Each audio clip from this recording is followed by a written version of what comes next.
उदय petrol पंपासमोर कारने पती पत्नीला उडविले.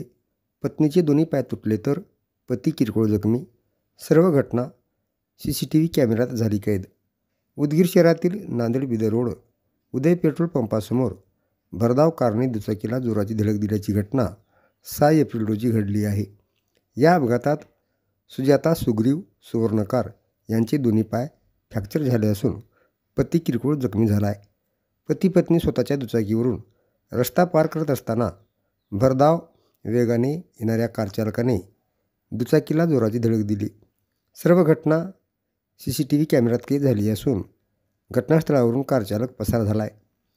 सुजाता सुग्रीव सुवर्णकार यांच्यावर लातूर येथील सह्याद्री हॉस्पिटलमध्ये उपचार सुरू असल्याची माहिती 8 एप्रिल रोज 2 वाजता